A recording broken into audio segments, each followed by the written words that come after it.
할렐루야. 네, 오늘도 우리 하나님께서 평화로운 주일을 주셔서 너무나 감사를 드립니다. 오늘 이 시간은 역대기가 아담으로부터 시작하는 이유 이런 제목으로 오늘 역대기 족보 앞부분에 조금 봤는데요. 그것만 가지고 할 수는 없고 역대기 내용을 우리가 좀 한번 전체적으로도 이해해보는 그런 시간을 가지고자 합니다. 제가 먼저 기도하겠습니다. 고마우신 아버지, 복된 주일, 또 평화로운 이 주일 오후에 마음껏 찬양하고 예배하는 귀한 시간 허락된 것을 감사드립니다. 이 시간 하나님 말씀을 우리가 함께 청종하기를 원합니다. 부족한 종에게는 적은 것뿐입니다. 사랑하시는 이들을 위하여 축사해 주시고 넉넉한 믿음의 양식 되게 하여 주시옵소서. 이 시간을 주님께 의탁하며 예수님의 귀하신 이름으로 기도드립니다. 아멘. 네, 오늘 이 역대기를 앞에 사람들 이름만 있는 이런 부분인데요. 여기서 설교 다 놓을 수는 없습니다. 다만 이제 이런 역대기의 특징을 우리가 한번 보면서 교훈을 한번 생각해보고 상당히 뜻있는 내용입니다. 역대기 우리가 역대상을 읽을 때 보면 이름만 있어요. 2장으로 가도 이름만 있고 3장으로 가도 있고 4장, 5장, 6장, 7장, 8장, 9장까지 계속 이름만 있습니다. 그래서 역대기는 성경 읽을 때 우리가 좀 재미없게 느낄 수도 있는데요. 그러나 이 뜻이 왜 이렇게 돼 있는가 하는 뜻을 제가 한번 설명도 해드리면서 여러분이 성경을 공부하는 마음으로 그렇게 한번 임하셔도 좋을 것 같습니다. 오늘 이 역대상 1장의 아담, 셋, 에노스, 게난, 마랄렐, 야렛, 에녹, 머두셀라, 라멕, 그리고 우리가 좀 익숙한 이름 노아가 나오네요. 그리고 셈, 함과 야벳 이렇게 있고 작은 글씨로 은 조상들이라. 그래서 이 작은 글씨라는 것은 원문에는 없는데 우리가 의미가 되게 의미가 통하게 하기 위해서 이게 부수적으로 좀 적어 넣었다는 뜻으로 작게 쓰는 것입니다.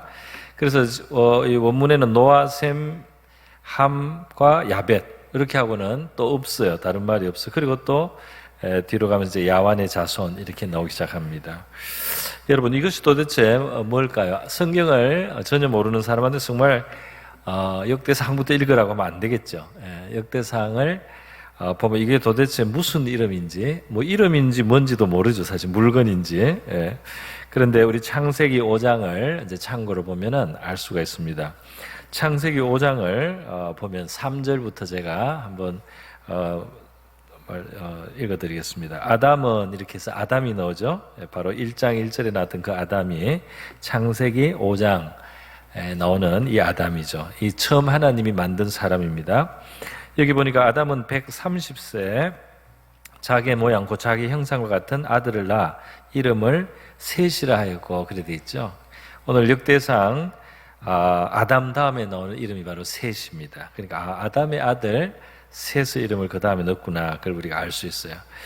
또 다시 창세기 5장으로 넘어가서 아담이 그 아들을 낳아 이름을 셋이라 하였고 아담은 셋을 낳은 후 800년을 지나며 자녀들을 낳았으며 그는 930세를 살고 죽었더라. 셋은 105세에 에노스를 낳았고 이렇게 되죠.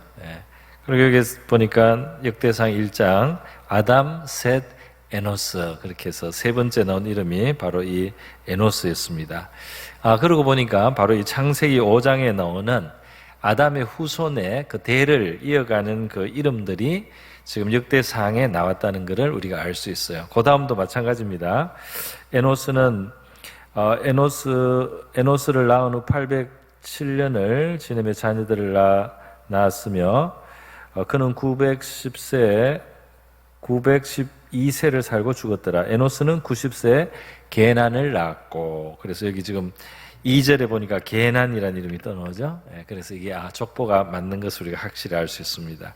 아마 그 뒤로도 대조를 해보면 창세기는 조금 더 이제 살이 붙어서 누가 누구를 몇 세에 낳고 또 그 첫 아들이나 또는 이 대를 잇는 그 아들 후에 몇백 년을 살면서 또 자식들을 낳았고, 그리고 이제 죽었다. 그러면 이제 그 아들이 또 그런 식으로 되풀이해서 나오고 있습니다. 바로 그 이야기를 역대상에는 얼마나 이걸 압축해서 그냥 낳았다는 말도 안 쓰고 아버지 이름, 아들 이름, 손자 이름, 정손자 이름 이렇게 쭉 그냥 이렇게 써놨습니다. 왜 이렇게 썼을까요? 결국은 오늘 보니까 4절에 가서 노아, 셈, 함과 야벳. 노아는 창세기 이제 6장에 등장하는 인물인데요. 바로 이 노아가 500세 된 후에 셈과 함과 야벳을 낳았더라. 창세기 5장 32절에 있는데, 여기에 지금 역대상 4절에서는 노아, 셈, 함과 야벳 이렇게 이름만 딱 있어요. 그래서 노아 다음에는 이 세 아들이 다 노아의 아들들이죠. 노아 다음에 셋의 아들 함이 아니고 노아의 다른 아들 함이고 노아의 다른 아들 야벳이죠. 그래서 이것은 이 족보는, 역대상에 나오는 이 족보는 창세기에 나오는 이야기들을 모르는 사람한테는 이해할 수 없는 그런 수수께끼 같은 이제 이름의 나열이 되고 마는 것이죠. 그런데 이제 중요한 것은 이것입니다. 왜 역대기는 도대체 무슨 이유 때문에 이렇게 아담부터 이야기를 하고 이렇게 생략을 많이 해가지고 그 많은 사람의 이름을 넣으려고 했을까 하는 것이에요.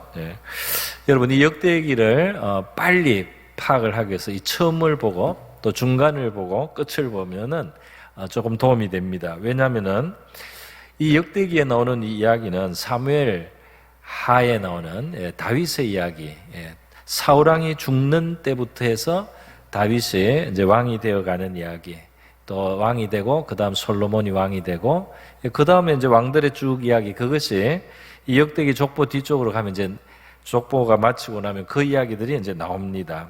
그런데 앞에 사무엘상, 열왕기상, 열왕기 하에 나온 이야기가 이 역대상 하에 나온단 말이에요. 다시 나옵니다. 그래서 우리는 두 책을 조금 비교를 해보게 되는데요. 두 책을 비교해 보면 한 가지 이제 두드러지는 것이 있습니다. 그게 뭐냐면 앞에 책에는 안 나오던 이야기를 뒤에는 많이 더 해준다는 것이죠. 앞에 사무엘하, 열왕기상하에 안 나오던 많은 이야기들이 역대 상가하에 추가가 된 이야기들이 많은데요. 그 추가된 이야기 중에 대표적인 것이 있어요. 그게 뭐냐면 예를 들어서 제가 몇 군데 보겠습니다. 역대상 25장에 대해 지금 다윗이 어떤 찬양하는 사람들을 세우는 이야기가 나와요. 다윗이 군대 지휘관과 더불어 아삽, 헤만, 여두둔의 자손 중에서 구별하여 섬기게 하되 수금과 비파와 재금을 잡아 신령한 노래를 하게 하였으니 그 직무대로 일하는 자의 수요는 이러하니라 하고, 이 성전에서 이 아름답고 신령한 음악을 찬양하고 또 연주하고 하나님께 찬송하는 일에 관여하는 이 사람들을 이제 다윗이 이런 사람들을 이렇게 조직을 했다. 조직을 하고 일을 맡겼다는 것을 볼 수가 있습니다. 바로 이런 이야기. 이전에 사무엘하라든지 이런 데서는 다윗이 주로 이제 전쟁을 한 이야기 중심으로 또 왕이 돼가는 정치적인 이런 이야기, 군사적인 이야기가 있는데, 역대기에서는 그것만 있는 것이 아니고 다른 굉장히 다른 많은 내용들이 들어있는데, 이 내용이 뭐냐면 바로 성전과 관련된 일이다. 다윗은 단순한 왕이 아니고 하나님의 성전을 사랑하고 하나님의 성전이 신령한 기능을 할 수 있게 하기 위해서 여러 가지 조직을 하고 제도를 만들고 거기에 필요한 것을 구비했던 사람이라 하는, 바로 이 성전과 관련된 다윗의 많은 봉사와 헌신과 그의 섬김을, 그의 드림을 그렇게 많이 기록을 했다 이 말입니다. 그래서 방금 읽었던 역대상 25장 1절에 보면 이제 누구누구를 세워서 어떤 신령한 노래를 하도록 수금, 비파, 재금을 맡겼다는 거죠. 그리고 그 사람들 지도자의 이름들이 나옵니다. 2절에 보면 아삽의 아들들은 삭굴과 요셉과 느다냐와 아사릴라니, 이 아삽의 아들들이 아삽의 쥐 아래 왕의 명령을 따라, 이 다윗 왕의 명령이죠, 신령한 노래를 하며 그랬어요. 또 3절에 보면 여두둔에게 이르는 그의 아들들 그달리아, 스리, 여사야, 시므이와 하샤바와 마띠아디아야 6사람이니 그의 아버지 여두둔의 지 아래 수금을 잡아 신령한 노래를 하며 여호와께 감사하며 찬양하며. 그래서 이 다윗 왕이 성전에 이렇게 이제 지도자들 아삽이라든지 또 여두둔이라든지 또 여두둔은 그 자식들까지 다 6 아들이 굉장히 그 같이 은사가 같아요. 그래서 신령한 노래를 하고 하나님께 감사 찬양한다. 이런 이야기입니다. 이것이 이제 한 예예요. 그런데 이것이 전부가 아닙니다. 역대상 23장 또 24장, 25장, 26장, 27장에 있나 전부 다 이런 이야기예요. 다시 말해서 거기에는 성전 문지기가 누구가 되고 그 성전에 또 어떤 일들을 각각 했는지 말이죠. 그렇게 아주 그 자세한 내용들이 있다 이 말이죠. 뿐만 아니라 또 역대상 22장, 28장, 29장에는 성전 건물 자체에 대해서 다윗이 기울인 많은 노력들, 그가 드린 금은 보배들, 그 성전을 짓는 데 있었던 구체적인 어떤 이야기들, 이것이 사무엘서에는 나오지 않았던 이야기들을 한다 이 말입니다. 그래서 샘플로 역대상 28장만 제가 11절부터 28장 11절부터 보여드리겠습니다. 다윗이 성전의 복도와 그 집과 그 곡간과 다락과 골방과 속죄소의 설계도를 그의 아들 솔로몬에게 주고 그랬어요. 이 다윗이 성전의 설계도를 이 아들에게 줬다. 이것은 우리가 사무엘서에는 찾을 수 없는 거예요. 이렇게까지 다윗이 깊게 이 성전을 이루는데 관여했구나. 보십시오. 여기 보면 12절에 또 그가 영감으로 받은 것. 그러니까 이 설계도를 비롯해서 이 성전의 일들이 그냥 된 것이 아니고 영감을 받아가지고 그 지도를 하나님의 성령의 지도를 받아가지고 다윗이 준비를 하고 설계를 그렸다 이 말입니다. 그래서 영감으로 받은 모든 것 곧 여호와의 성전의 뜰과 사면의 모든 방과 하나님의 성전 곡간과 성물 곡간의 설계도를 주고 여러분 다윗이 설계도를 성령의 감동으로 그렸다는 거 참 놀랍지 않습니까? 그 뒤로도 이제 이런 이야기입니다.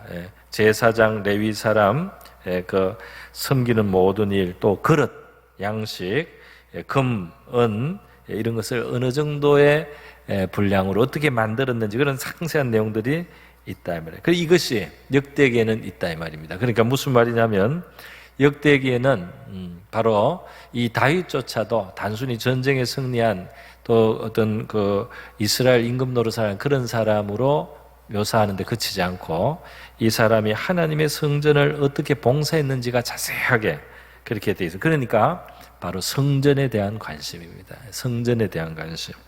이 성전에 대한 관심이 이렇게 크다 이 말이에요. 그런데 역대기 끝을 보겠습니다. 역대기 맨 마지막을 보겠습니다. 역대기 제일 끝을 보겠어요. 옛날에 우리 닭의 꼬리를 먹으면, 닭의 꽁지를 먹으면 닭을 다 먹는다 그랬는데요. 그게 기름이 있어가지고 아주 높았어요, 칼로리가. 그래서 이 역대하도 맨 끝에 36장에 보면 진짜 그렇습니다. 여기에 엑기스가 있어요. 이 책이 왜 있는지를 보여주는 내용입니다. 21절부터 나와 있죠. 토지가 황폐하여 땅이 안식년을 누린 같이 안식하여 70년을 지냈으니 여호와께서 예레미야의 입으로 하신 말씀이 이루어졌더라 그랬어요. 이게 무슨 말이냐면 이스라엘 유다 왕국이 멸망을 했다 이 말입니다. 바빌론에서 멸망을 해서 땅이 이제 버려졌어요. 다 포로로 끌려가고 이러니까 이제 농사 안 짓습니다. 그러니까 그 땅이 버려져서 가만히 있는데 이것이 마치 안식년을 땅이 지낸 것과 같았다. 이스라엘 백성들이 한 400~500년 이상의 그런 500년 가까이 되는 이 왕국의 역사가 있었는데요. 안 지켰던 안식년, 원래 7년마다 1년씩 지켜야 되는 겁니다. 7년마다 1년씩 땅을 놀려야 돼요. 돌아가면서 땅을 놀리든지 그렇게 땅을 놀려서 이 땅의 지력을 유지해주고 사람들이 그 땅을 놀리면서도 살 수 있도록 하나님이 해주겠다고 그랬어요. 그런데 그 믿음이 없습니다. 그래서 이 백성들이 땅을 안 놀렸어요. 그래서 그 왕국의 기간 동안에 원래 놀렸어야 될 시간이 70년 정도 되는 거예요. 그런데 그 지키지 못했던 이 70년의 안식년을 나라가 망하면서 저절로 지키게 되었습니다. 우리가 하나님 말씀을 안 듣다 보면 저절로 지킬 수밖에 없는 상황이 올 수가 있어요. 그래서 이 나라가 망해서 아무도 농사지을 사람이 없어서 땅을 놀리게 되어서 못 지켰던 안식년이 땅이 그 혜택을 누리게 됩니다. 자, 그런데 이제 그 다음이 중요합니다. 그 다음이 뭐냐면 바사의 고레스 왕 원년에, 그래서 이 바사는 바벨론하고는 다른 나라입니다. 바벨론은 유다 왕국을 멸망시켰어요. 하나님이 유다 왕국의 죄악을 심판하고 유다 왕국뿐 아니라 그 당시 주변의 여러 민족들의 죄악을 심판하는 도구가 바로 바벨론 왕이었어요. 느부갓네살 왕. 아주 그 능력 있는 왕이 나타나서 그냥 주변 나라를 다 깨트려버리고 멸망시켜버렸습니다. 그런데 몽둥이로 쓰임을 받았던 그 바벨론이 결국은 몽둥이의 역할을 다 하고 난 뒤에는 다시 무너지는 거예요. 무너져서 그것을 무너뜨리는 또 다른 나라를 하나님이 일으켰는데 그 나라가 바로 이 바사 제국입니다. 이 바사는 우리 학교에서 배우는 이름은 페르시아예요. 페르시아 제국을 성경에서는 바사라고 했습니다. 페르시아 제국의 고레스 왕, 이거는 영어로는 보통 사이러스 대왕이라고 하는 사람이에요. 그래서 이 고레스 왕이 바로 바벨론을 멸망시켰습니다. 그러니까 바벨론이 너무너무 강해서 아무도 상대가 안 되는 줄 알았는데 어느 날 호련히 하나님이 한 나라를 강하게 만들기 시작하고 한 사람을 능력 있게 만들기 시작하니까 그 바벨론을 깨트리는 나라, 그 바벨론을 멸망시키는 왕이 나타나는 거예요. 하나님은 그렇게 이 세상 역사를 주관합니다. 그런데 하나님이 그런 사람을 일으켜서 무슨 일을 할까요? 하나님의 관심 있는 일을 하는 거예요. 뭘 하느냐? 바사의 고레스 왕 원년에 여호와께서 예레미야 입으로 하신 말씀을 이루시려고 여호와께서 바사의 고레스 왕의 마음을 감동하시며, 그러니까 고레스는 굉장히 능력이 있을 뿐 아니라 하나님의 뜻을 이루게 됩니다. 하나님이 그 마음을 감동을 하니까 이 사람이 어떤 일을 하느냐? 그가 온 나라에 공포도 하고 조서도 내려 이르되 바사 왕 고레스가 이같이 말하노니 하늘의 신 여호와께서 세계 만국을 내게 주셨고 나에게 명령하여 유다 예루살렘의 성전을 건축하라 하셨나니 너희 중에 그의 백성된 자는 다 올라갈지니라. 너희 하나님 여호와께서 함께 하시기를 원하노라 하였더라. 그랬어요. 이게 무슨 말이에요? 고레스가 바벨론을 멸망시키고 바벨론 밑에 그 속국이 되어 있었던 그 다른 나라들에게 자비를 베푸는데, 특별히 이스라엘 나라의 이 유다 백성들에게, 너희들이 포로로 지금 끌려와 있었는데 돌아가서 이제 너희 하나님 여호와의 전을 건축하라 그러는 겁니다. 그죠? 그것이 내가 이 너희 하나님 여호와께 내가 그런 사명을 받았다. 그러니까 너희 돌아가서 하나님의 성전을 예루살렘에 건축하라. 이렇게 고레스가 칙령을 내는 거예요. 그것이 이렇게 이제 됐어요. 이것이 바로 이 역대기의 끝입니다. 그러니까 성전을 건축하라 이거예요. 그리고 우리가 역대기 중앙 부분에서 다윗이 그 제물을 드리고 또 조직을 하고 여러 가지 신경을 써서 성전을 이렇게 준비하는 거, 건축을 솔로몬에게 나중에 이루게 하는데 그 미리 준비를 다 해놓는 그런 장면을 보지 않았습니까? 그런데 그 나라가 솔로몬 성전을 건축하고 역사가 쭉 가다가 결국은 죄가 너무너무 많아져서 누적돼서 나라가 망해서 성전이 무너졌어요.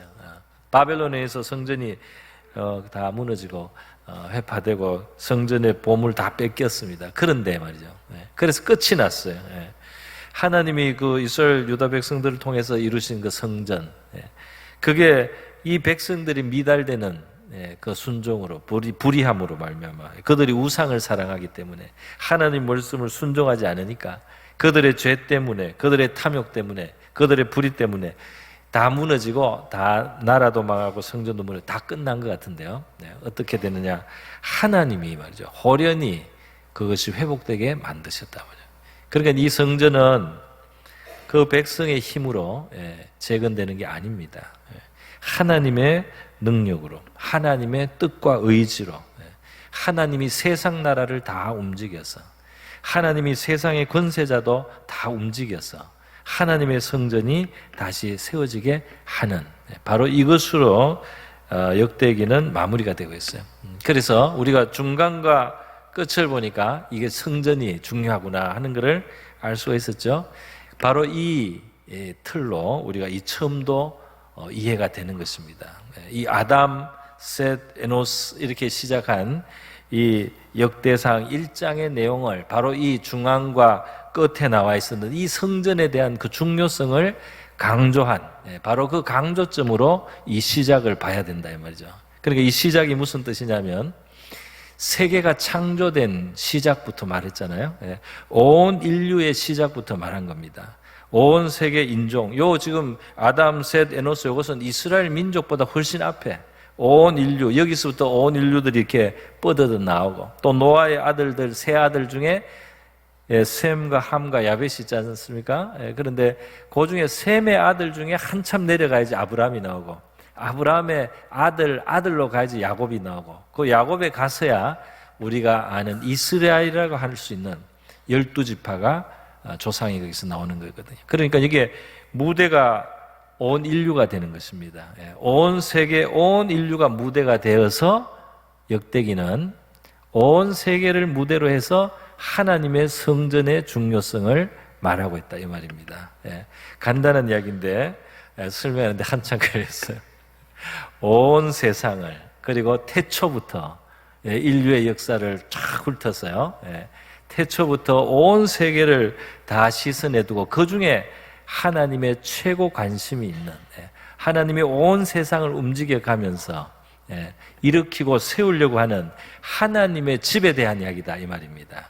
하나님의 성전이 그렇게 하나님께는 중요하고 온 세상을 무대로 해서 그 하나님의 성전이 초점이 되고 하이라이트가 되고 거기에 하나님의 관심이 쏟아져 있다 하는 것을 이 역대기 전체 구조가 우리에게 보여준다고 할 수가 있겠습니다.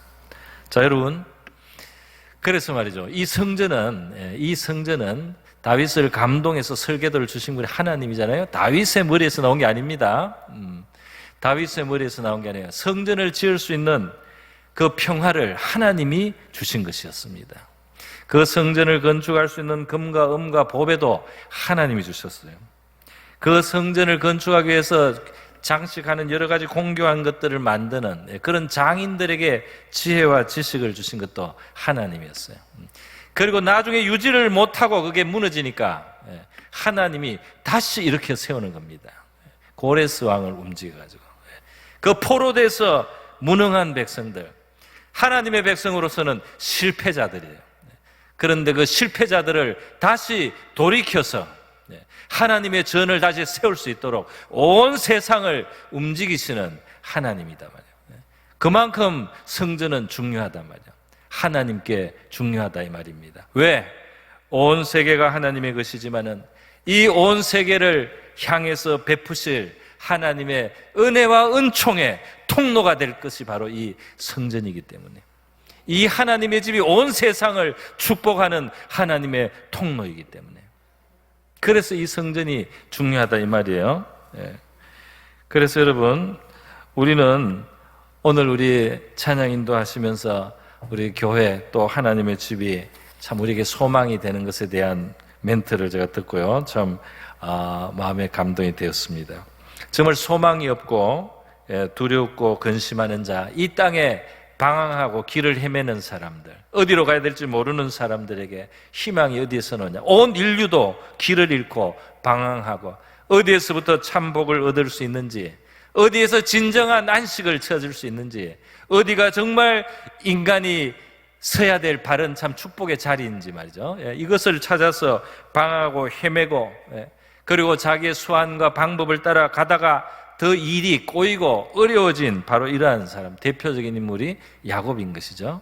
그가 속여가면서 형을 아주 그냥 어려울 때 그거 공경을 이용해 가면서 그렇게 하다가 원한을 사가지고 집을 떠나야 되지 않습니까? 그래서 이 망망한 어디로 가야 될지 모르는 그런 가운데 그냥 어머니에게들은 자기 외갓집으로 가서 그래도 생명을 보존해야 되고 좀 살기 위해서 가는데요, 그 가는 길, 창세기 28장에 야곱의 그 가는 길에 야곱은 해가 져서 먹을 곳이 없어서 길에서 야영을 하는데 돌베개를 베고 자야 되는 그런 처지예요.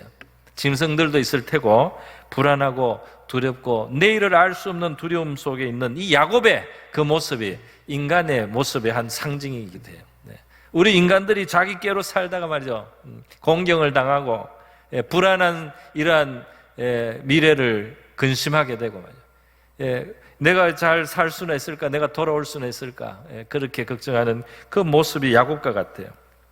그런데 여러분, 이 야곱이 그 루스 땅에서 하나님을 만나게 되는데요, 그 만날 때 우리 하나님이 야곱에게 뭘 보여줬습니까? 꿈에 하나님이 서서 그 은혜로운 말씀을 하시면서 하늘과 땅을 잇는 사닥다리를 보여주셨어요.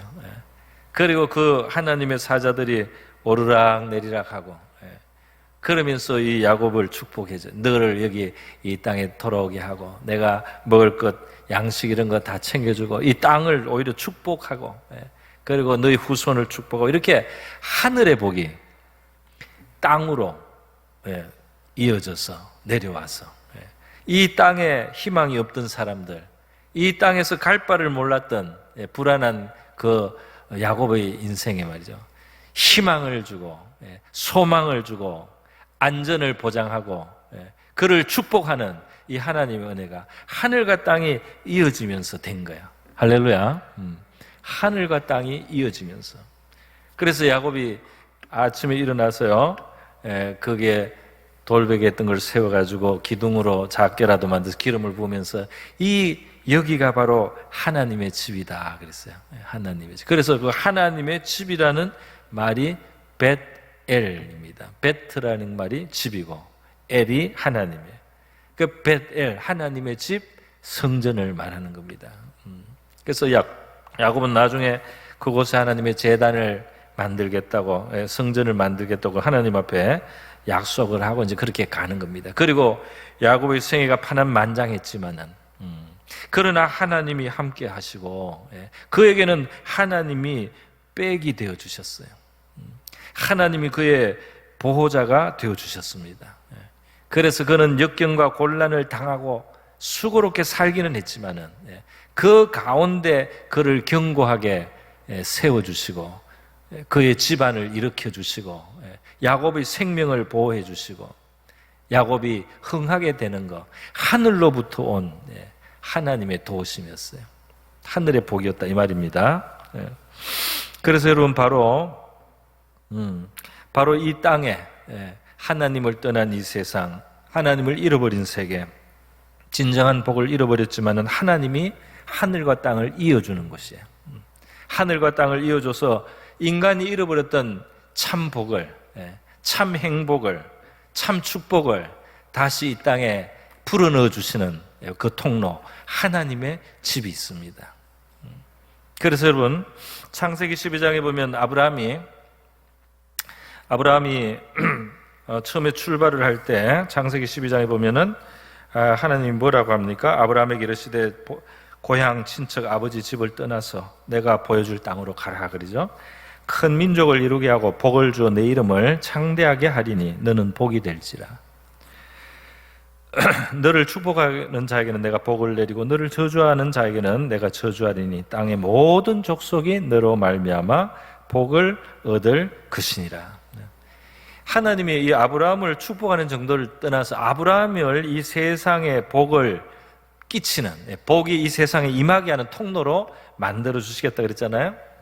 이게 창세기 12장입니다. 그런데 이렇게 해서 아브라함이 그 가족을 이끌고 말이죠, 롯과 함께 하란을 75세에 떠나서 들어와서 가나안 땅으로 들어왔다고 창세기 12장 5절은 계속해서 말을 하고 있어요. 그런데 가나안 땅에 들어온 이 아브라함이 한 일이 무엇이냐 말이에요. 아브라함이 가나안 땅에 와서 그렇게 하나님이 이 땅에 복이 되겠다고 한 그 아브라함이 그 낯선 땅, 하나님의 약속의 땅에 들어와서 한 일이 뭐냐고 보니까 7절에 보니까 그곳에서 제단을 쌓았다 이 말이에요. 하나님의 집입니다. 이게 제단 임시 집이죠. 하늘과 땅을 연결시킨단 말이에요. 그게 하나님이 임해서 복을 주시도록, 그렇게 제단을 쌓았단 말이에요. 이 제단을 쌓았다는 이야기가 중요하기 때문에 8절에 또 한 번 나오지 않습니까? 베델 동쪽 산으로 옮겨 장막을 치니 서쪽은 베델이요 동쪽은 아이라. 그가 그곳에서 여호와께 제단을 쌓고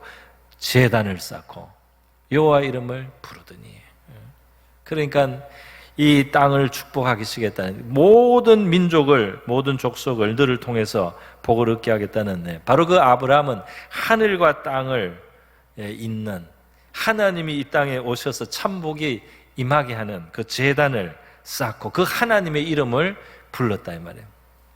여기에 크게 짓지는 않았지만은 하나님의 집을 지은 것입니다. 이게 하나님이 임하시는, 하나님을 예배하는 성전이, 임시 성전이 지어지고 그게 건설이 된 셈이죠. 그래서 여러분, 하나님은 그 제단을 쌓게 하고 그 이름을 부르게 하고 그곳에 강림하여 인류가 잃어버렸던 원래 복의 근원이신 그 하나님이 찾아와서 인류를 축복하시고, 이 고난과 방황과 두려움과 근심과 염려가 가득한 광야 같은 세상에 내일을 알지 못해서 불안한 바로 이러한 세계를 살아가는 우리 인생에게 견고한 닻이 되어주시고, 우리의 삶의 기반과 기초가 되어주시고, 우리의 진정한 반석이 되어주시는 바로 그 하나님이 찾아오셔서 은혜를 베푸시는, 이것이 바로 하나님의 집이요 성전이다 이 말입니다. 할렐루야.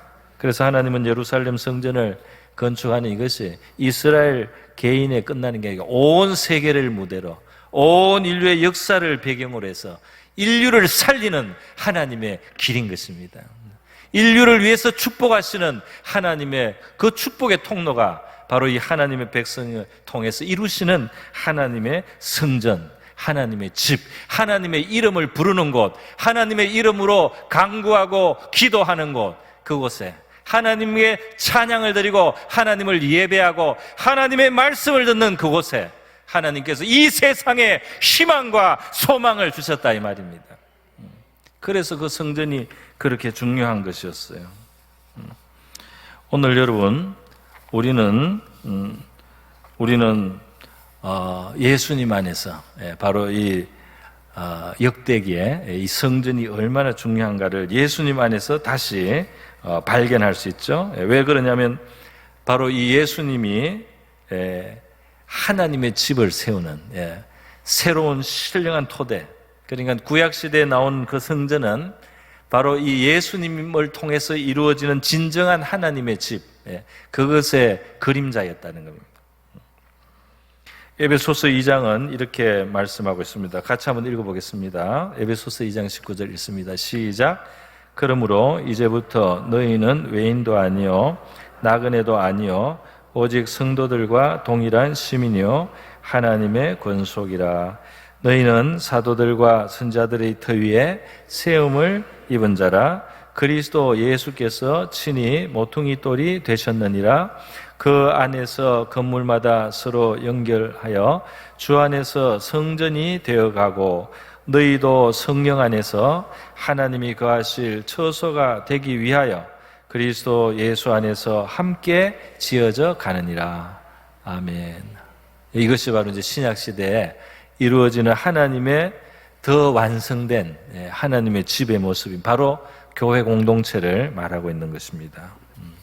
이 교회 공동체 영적인, 우리가 모여서 이렇게 예배하는 이 공간도 뭐 복되고 하나님께 너무 감사하지만은 우리 한 사람 한 사람이 모여서 서로 위로와 격려가 되고 또 기도도 해주고 은혜를 나누고 이렇게 하는 봉사와 섬김하면서 같이 하나님의 이름을 부르는 이 신앙 안에서 하나가 된 집과 같이 된 서로 연결되어서 집이 이루어지는, 그리고 우리가 모일 때 말이죠, 성령님께서 그 안에 더 임재하여 주시고 거하셔서 우리를 살려주시고 우리에게 정말 이 구원을 주시고 은총을 베풀어 주시는 이러한 하나님이 임하시는 공동체, 하나님이 임하시는 사람들의 모임과 이 예배 시간 말이죠. 이렇게 이루시는 바로 이것을 하나님은 이 세계에서 그렇게 귀하게 여기신다는 것입니다. 그래서 디모데전서 3장 15절에 보면 이 집은 살아계신 하나님의 교회요 그랬잖아요. 이 성전은 결국 살아계신 하나님의 교회다 말이죠. 그러니까 여러분, 이렇게 놀라운 하나님의 집 교회에서 우리가 조심해야 되겠죠? 이 하나님의 집에서 함부로 해서는 안 되지 않겠습니까? 얼마나 귀하고 영광스럽고 존귀합니까? 진리의 기둥과 터라고 했습니다. 그래서 바로 이러한 하나님의 집으로 우리가 나와서 함께 지어져 가고 이 속에 더 하나님의 풍성한 역사를, 하나님의 은총의 역사가 이루어지는데 우리가 하나의 역할을 하고, 그리고 우리가 그것을 누리기도 하고 그것을 흘러보내기도 하는 바로 이러한 놀라운 축복을 우리 하나님께서 교회로 우리를 불러서 허락해 주신 줄 믿습니다. 그러므로 우리 오늘 우리 선거도 있었고 또 우리가 평소에 늘 이 교회의 예배와 모임과 교회를 섬기는 일을 감당할 때요, 우리의 부르신 이 부름이 얼마나 존귀하고 얼마나 큰 하나님의 관심인지를 우리가 기억해야 할 줄 믿습니다. 교회를 함부로 하면 안 돼요. 교회를 쉽게 생각하면 안 됩니다. 교회를 사람이 흔드는 것처럼 생각하면 안 돼요. 교회를 내가 어떻게 좌지우지 안 됩니다. 그렇게 생각하면 하나님의 집이단 말이에요.